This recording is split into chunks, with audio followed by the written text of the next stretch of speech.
Hello friends, आप देख रहे हैं sport pathology and this is Muqarib Khan. आज हम बात करेंगे सीरम एल्बुमिन टेस्ट की।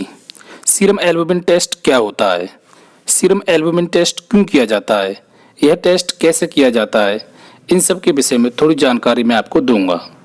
सीरम एल्बुमिन क्या होता है? एल्बुमिन एक प्रोटीन है जो हमारे ब्लड में पाया जाता है। यह प्रोटीन हमारे ब्लड में पाया जाने वाला सबसे ज़्यादा प्रोटीन में से एक है।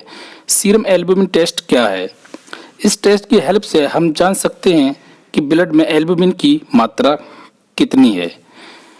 यह टेस्ट कैसे किया जाता है? इस टेस्ट के लिए एक ब्लड सैंपल की आवश्यकता होती है जो कि पेशेंट के बाजू से लिया जाता है। क्या इस टेस्ट से पहले कोई खास इंस्ट्रक्शन दिया जाता है? इस टेस्ट के लिए आमतौर पर मॉर्निंग का सैंपल प्रीफर किया जाता है। यह टेस्ट करने के लिए डॉक्टर क्यों कहते हैं? यदि डॉक्टर को शक हो कि पेशेंट को कोई लीवर की डिजीज़ है, उसके शरीर में स्वेलिंग आ गई हो, शरीर में पीलापन हो, तो यह टेस्ट करने के लिए कह सकते हैं। इसके अलावा किडनी डिजीज़ या इंटेस्टाइन डिजीज़ में भी यह टेस्ट करने के लिए कह सकते हैं। सीरम एल्बुमिन के नॉर्मल वैल्यूज़ क्या हैं?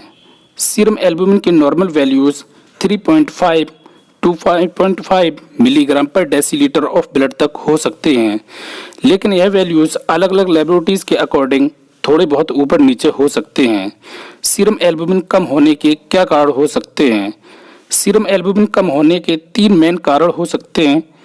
पेशेंट का लीवर ठीक से काम नहीं कर रहा हो और पर्याप्त मात्रा में सीरम एल्बुमिन नहीं बना पा रहा हो।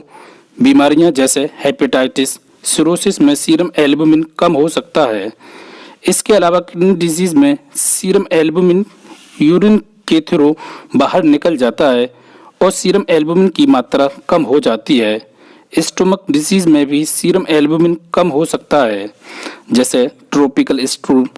इसके अलावा मालन्यूट्रिशन में भी पेशेंट की डाइट ठीक से ना होने से भी सीरम एल्बुमिन कम हो सकता है। सीरम एल्बुमिन बढ़ने के क्या कारण हो सकते हैं? आमतौर पर डिहाइड्रेशन की वजह से थोड़ा बढ़ सकता है।